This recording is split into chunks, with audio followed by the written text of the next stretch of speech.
ನಮಸ್ತೆ ಫ್ರೆಂಡ್ಸ್, ರಾಜ್ ಜಾಬ್ಸ್ಗೆ ಸ್ವಾಗತ. ಫ್ರೆಂಡ್ಸ್, ಗ್ರಾಮ ಸೇವಕ್ ನೇಮಕಾತಿಗೆ ಹೊಸ ಸೂಚನೆ ಬಿಡುಗಡೆಯಾಗಿದೆ ನೋಡಿ. ಗ್ರಾಮ ಅಭಿವೃದ್ಧಿ ಅಧಿಕಾರಿ ಮತ್ತು ಗ್ರಾಮ ಸೇವಕ್ ನೇಮಕಾತಿ ಹುದ್ದೆಗಳಾಗಿರ್ತವೆ. ಈ ಒಂದು ಹುದ್ದೆಗಳಿಗೆ ಬೋತ್ ಮೇಲ್ ಆ್ಯಂಡ್ ಫಿಮೇಲ್, ಪುರುಷ ಮತ್ತು ಮಹಿಳಾ ಅಭ್ಯರ್ಥಿಗಳು ಇಬ್ಬರು ಅರ್ಜಿಗಳನ್ನು ಸಲ್ಲಿಸಬಹುದಾಗಿರುತ್ತೆ ನೋಡಿ. ಹಾಗೇನ ಫ್ರೆಂಡ್ಸ್ ನೋಡಿ, ಇಲ್ಲಿ ಗ್ರಾಮ ಸೇವಕ ಹುದ್ದೆಗಳಿಗೆ ನೇಮಕಾತಿ ಒಂದು ಹೊಸ ಸೂಚನೆ ಆಗಿರುತ್ತೆ. ಇನ್ನು ಫ್ರೆಂಡ್ಸ್, ಈ ಒಂದು ಹುದ್ದೆಗಳಿಗೆ ಪುರುಷ ಮತ್ತು ಮಹಿಳಾ ಅಭ್ಯರ್ಥಿಗಳು ಇಬ್ಬರು ಈ ಒಂದು ಹುದ್ದೆಗಳಿಗೆ ಅರ್ಜಿಗಳನ್ನು ಸಲ್ಲಿಸಬಹುದಾಗಿರುತ್ತೆ. ಹಾಗೇನ ಫ್ರೆಂಡ್ಸ್, ಈ ಒಂದು ಹುದ್ದೆಗಳ ಬಗ್ಗೆ ಯಾವ ರೀತಿಯಾಗಿ ಅರ್ಜಿಗಳನ್ನು ಸಲ್ಲಿಸಬೇಕು ಅನ್ನುವಂಥ ಸಂಪೂರ್ಣ ಮಾಹಿತಿ ವಿಡಿಯೋದಲ್ಲಿರುತ್ತೆ ನೋಡಿ. ಪಂಚಾಯತ್ ರಾಜ್ ಸಚಿವಾಲಯ, ಭಾರತ ಸರ್ಕಾರ, ಇಲ್ಲಿಂದ ನೇಮಕಾತಿಯಾಗಿರುತ್ತೆ ನೋಡಿ. ಈ ಒಂದು ಹುದ್ದೆಗಳು ಸಂಪೂರ್ಣವಾಗಿ ಕೇಂದ್ರ ಸರ್ಕಾರಿ ಉದ್ಯೋಗಗಳಾಗಿರ್ತವೆ ನೋಡಿ. ಪೋಸ್ಟ್ ಹೆಸರು ಗ್ರಾಮ ಸೇವಕ ಮತ್ತು ಪಂಚಾಯತ್ ಕಾರ್ಯದರ್ಶಿ ಹುದ್ದೆಗಳಾಗಿರ್ತವೆ. ಇನ್ನು ಒಟ್ಟು ಖಾಲಿ ಹುದ್ದೆಗಳು ನೋಡಿ 21,413 ಹುದ್ದೆಗಳಿದ್ದಾವೆ. ಆನ್ಲೈನ್ ಮೂಲಕ ಅಫಿಷಿಯಲ್ ವೆಬ್ಸೈಟ್ಗೆ ಹೋಗಿ ನೀವು ಅರ್ಜಿಗಳನ್ನು ಸಲ್ಲಿಸಬೇಕಾಗುತ್ತೆ. ಹಾಗೆ ಇನ್ನು ಶೈಕ್ಷಣಿಕ ಅರ್ಹತೆ ನೋಡಿ SLC ಪಾಸ್ ಆಗಿರಬೇಕಾಗುತ್ತೆ. SLC ಪಾಸ್ ಆದಂಥ ಅಭ್ಯರ್ಥಿಗಳು ಈ ಒಂದು ಹುದ್ದೆಗಳಿಗೆ ಅರ್ಜಿಗಳನ್ನು ಸಲ್ಲಿಸಬಹುದು. ಇನ್ನು ವಯೋಮಿತಿ ನೋಡಿ 18ರಿಂದ 40 ವರ್ಷದ ಒಳಗಿನವರಾಗಿರಬೇಕಾಗುತ್ತೆ. OBC ಅಭ್ಯರ್ಥಿಗಳಿಗೆ 3 ವರ್ಷ, SC/ST ಅಭ್ಯರ್ಥಿಗಳಿಗೆ 5 ವರ್ಷ ಹಾಗೂ PWD ಅಭ್ಯರ್ಥಿಗಳಿಗೆ 10 ವರ್ಷಗಳ ವಯೋಮಿತಿ ಸಡಿಲಿಕೆ ಕೂಡ ಇರುತ್ತೆ. ಇನ್ನು ಆಯ್ಕೆ ಪ್ರಕ್ರಿಯೆಯನ್ನು ನೋಡೋದಾದರೆ ಲಿಖಿತ ಪರೀಕ್ಷೆ ಮೂಲಕ ಆಯ್ಕೆಯನ್ನು ಮಾಡಿಕೊಳ್ಳಲಾಗುತ್ತೆ ನೋಡಿ. ಹಾಗೇನು ಅರ್ಜಿ ಶುಲ್ಕ ನೋಡಿ, ಸಾಮಾನ್ಯ OBC ಮತ್ತು EWS ಅಭ್ಯರ್ಥಿಗಳಿಗೆ 100 ರೂಪಾಯಿ ಇದ್ದರೆ, SC/ST ಮತ್ತು PWD ಹಾಗೂ ಮಹಿಳಾ ಅಭ್ಯರ್ಥಿಗಳಿಗೆ ಯಾವುದೇ ರೀತಿಯ ಅರ್ಜಿ ಶುಲ್ಕ ಇರಲ್ಲ. ಇನ್ನು ಪೋಸ್ಟ್ ಹೆಸರು ಮತ್ತು ಒಟ್ಟು ಖಾಲಿ ಹುದ್ದೆಗಳು ನೋಡಿ, ಗ್ರಾಮ ಸೇವಕ ಹುದ್ದೆಗಳಿಗೆ 16,589 ಹುದ್ದೆಗಳಿದ್ದಾವೆ. ಪಂಚಾಯತ್ ಕಾರ್ಯದರ್ಶಿ 4,824 ಹುದ್ದೆಗಳಿದ್ದಾವೆ ನೋಡಿ. ಹಾಗೇನು SLC ಪಾಸ್ ಆಗಿರಬೇಕಾಗುತ್ತೆ. ಹಾಗೆ ಸ್ಥಳೀಯ ಜ್ಞಾನ, ಓದುವುದು, ಬರೆಯುವುದು ಮತ್ತು ಮಾತನಾಡುವ ಕಲೆ ಹೊಂದಿರಬೇಕಾಗುತ್ತೆ ಅಂತ ಹೇಳಿದ್ದಾರೆ. ಹಾಗೆ PUC ಪಾಸ್ ಆದಂಥ ಅಭ್ಯರ್ಥಿಗಳು ಕೂಡ ಅರ್ಜಿಗಳನ್ನು ಸಲ್ಲಿಸಬಹುದು. 18ರಿಂದ 40 ವರ್ಷದ ಒಳಗಿನವರು ಅರ್ಜಿಗಳನ್ನು ಸಲ್ಲಿಸಬಹುದಾಗಿರುತ್ತೆ ನೋಡಿ. ಹಾಗೆ ನಿಯಮಗಳ ಪ್ರಕಾರ ವಯೋಮಿತಿ ಸಡಿಲಿಕೆ ಕೂಡ ಇರುತ್ತೆ. ಹಾಗೇನು ಈ ಒಂದು ಹುದ್ದೆಗಳಿಗೆ ಅರ್ಜಿ ಶುಲ್ಕವನ್ನು ನೋಡೋದಾದರೆ ಸಾಮಾನ್ಯ OBC EWS ಪುರುಷ ಅಭ್ಯರ್ಥಿಗಳಿಗೆ 100 ರೂಪಾಯಿ ಇದ್ದರೆ, SC/ST PWD ಮಹಿಳೆ ಅಭ್ಯರ್ಥಿಗಳಿಗೆ ಯಾವುದೇ ರೀತಿಯ ಅರ್ಜಿ ಶುಲ್ಕ ಇರುವುದಿಲ್ಲ. ಈ ಒಂದು ಅರ್ಜಿ ಶುಲ್ಕವನ್ನು ನೀವು online debit card, credit card, net banking ಅಥವಾ UPIಗಳ ಮೂಲಕ ಪೇ ಮಾಡ್ಬೋದಾಗಿರುತ್ತೆ. ಆನ್ಲೈನ್ ಮೂಲಕ ಅಫಿಷಿಯಲ್ ವೆಬ್ಸೈಟ್ಗೆ ಹೋಗಿ ನೀವು ಅರ್ಜಿಗಳನ್ನು ಸಲ್ಲಿಸಬಹುದು. ಲಿಖಿತ ಪರೀಕ್ಷೆ ಇರುತ್ತೆ ನೋಡಿ. ಆನಂತರ ದಾಖಲೆ ಪರಿಶೀಲನೆ ಹಾಗೂ ವೈದ್ಯಕೀಯ ಪರೀಕ್ಷೆ ಮೂಲಕ ಆಯ್ಕೆಯನ್ನು ಮಾಡಿಕೊಳ್ಳಲಾಗುತ್ತೆ. ಇನ್ನು ಫ್ರೆಂಡ್ಸ್, ಪರೀಕ್ಷಾ ಮಾದರಿ ನೋಡಿ, ವಿಷಯ ಮತ್ತು ಹಾಗೆ ಅಂಕಗಳು ನೋಡಿ. ಸಾಮಾನ್ಯ ಜ್ಞಾನ 20 ಅಂಕಗಳು, 20 ಪ್ರಶ್ನೆಗಳು ಇರ್ತವೆ. ಹಾಗೆ ಗಣಿತ 20 ಅಂಕ, 20 ಪ್ರಶ್ನೆ ಇರುತ್ತೆ. ಹಾಗೆ ತಾರ್ಕಿಕತೆ ಮತ್ತು ಮಾನಸಿಕ ಸಾಮರ್ಥ್ಯ, ಆಂಗ್ಲ ಭಾಷೆ, ಆನಂತರ ಗ್ರಾಮೀಣಾಭಿವೃದ್ಧಿ ಮತ್ತು ಪಂಚಾಯತ್ ರಾಜ್ ಇಲಾಖೆ ನೋಡಿ, ಇದರ ಬಗ್ಗೆ ಕೂಡ 20 ಅಂಕ, 20 ಮಾರ್ಕ್ಸ್ ಇರುತ್ತೆ.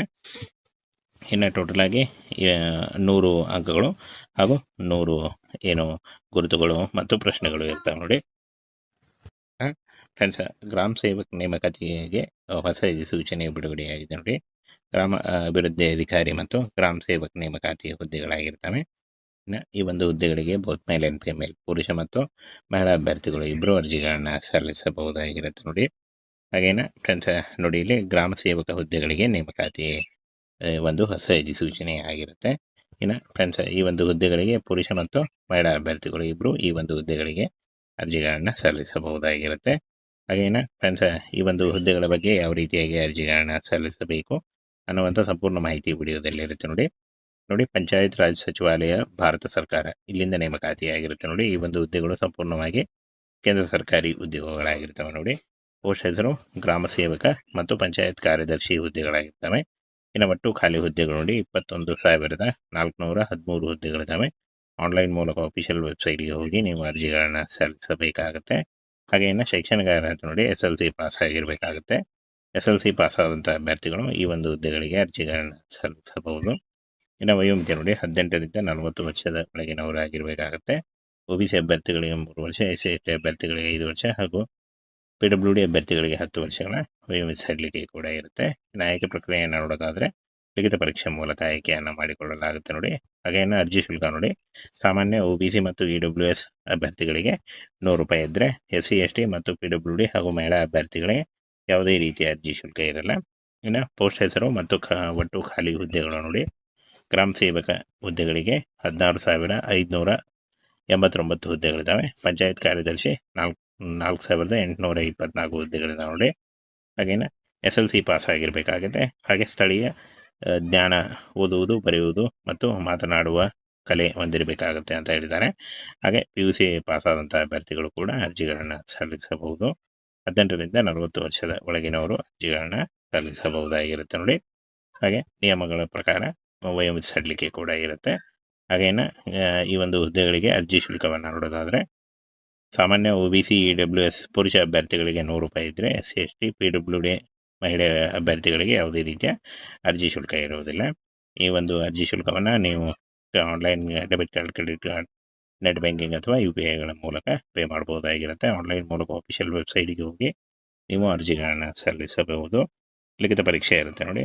ಆನಂತರ ದಾಖಲೆ ಪರಿಶೀಲನೆ ಹಾಗೂ ವೈದ್ಯಕೀಯ ಪರೀಕ್ಷೆ ಮೂಲಕ ಆಯ್ಕೆಯನ್ನು ಮಾಡಿಕೊಳ್ಳಲಾಗುತ್ತೆ.